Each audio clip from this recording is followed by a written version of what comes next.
Togo, un ministère pris en otage. Ministère de la Culture et du Tourisme au Togo. La récente démission du gouvernement d'Ogbe, bien qu'elle ait été reconduite, a été un soulagement dans certains départements ministériels. La raison, certains ministres ont brillé par une gestion calamiteuse et tiré le gouvernement vers le bas. C'est le cas au ministère de la Culture. Depuis son arrivée à la tête du ministère de la Culture et du Tourisme, le docteur Pierre Lamadokou aurait orchestré une série de manœuvres douteuses, transformant ce département en une machine à détournement à son propre profit. Les accusations portées contre lui sont graves, nombreuses et détaillées, dépeignant un homme déterminé à piller les fonds publics sous le couvert de projets culturels et touristiques fictifs. Selon des sources internes, le climat au ministère est devenu irrespirable. Les employés, épuisés par l'inaction et la corruption, travaillent désormais dans une ambiance morose. Ils accusent le ministre d'avoir ruiné des secteurs autrefois dynamiques,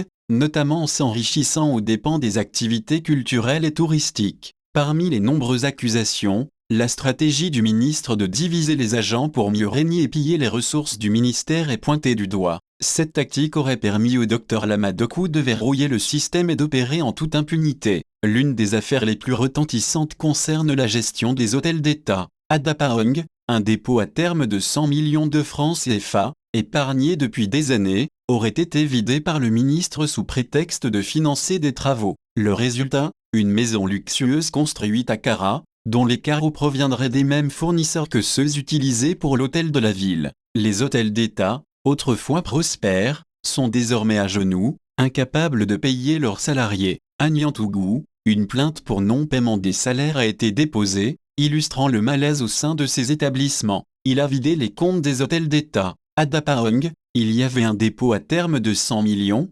existant depuis des années. Il a fait vider cet argent sous prétexte de financer des travaux, mais il a construit une maison à Kara avec des carreaux identiques à ceux utilisés pour l'hôtel de la ville. Les hôtels n'arrivent plus à payer les salariés. Même ceux de Niantougou ont déposé une plainte pour non-paiement de salaire. Pour le Rock Hotel, les travaux prévus initialement devaient coûter 80 millions, mais il a poussé le montant à 120 millions. Pourtant, la qualité des équipements laisse à désirer. Ces entreprises prennent tous les marchés, mais même ces prête-noms sont fâchés, car ils les grugent eux aussi, rapporte une source bien informée. Népotisme et falsification, une mainmise totale sur le ministère. Le ministre ne se serait pas contenté de détourner les fonds publics. Il aurait également placé ses proches à des postes stratégiques, verrouillant ainsi le contrôle des flux financiers. Des recrutements truqués auraient été organisés pour placer son frère et d'autres proches à des postes clés, sans qualification nécessaire. À l'hôtel Kara, un simple adjoint statistique serait ainsi devenu chef comptable,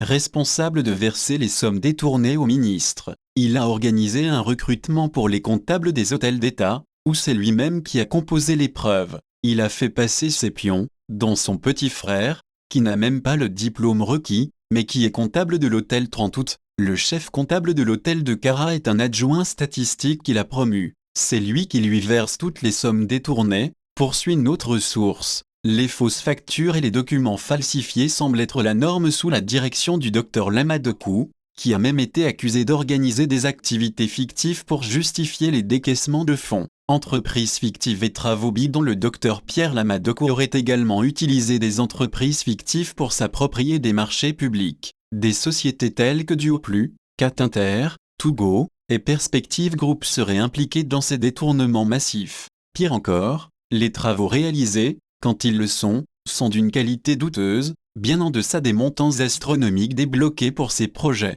Il a promis aux artistes de conserver la dotation 2022 du Fonds d'aide à la culture pour la leur redistribuer en 2023. Mais rien ne s'est concrétisé. Même les fresques sur le mur du lycée de Tocoin, c'est lui-même qui a géré le marché de bout en bout. Pour l'anniversaire de Bella Bello, il y avait un fonds spécial, mais on ignore où il est passé. Des justificatifs ont été fabriqués de toutes pièces. Il y a aussi un projet à Bassar où il a détourné l'argent des Français avec ses entreprises. Les Français ont découvert la supercherie et lui ont fait part de leur déception, mais ils s'en moquent. Le projet est maintenant mort, même le préfet est déçu. Il confie les marchés à ses proches, récupère l'argent, et personne ne peut rien dire. Même les équipements au service, c'est lui qui les prend sans les livrer. Je ne comprends pas pourquoi les contrôleurs ne disent rien. Essayez de voir quel projet concret il a réalisé depuis qu'il est arrivé, rien du tout à part des affectations, s'offusque une autre source. Un ministère pris en otage. L'état de désolation des directeurs et agents est tel que beaucoup prient pour un changement de direction.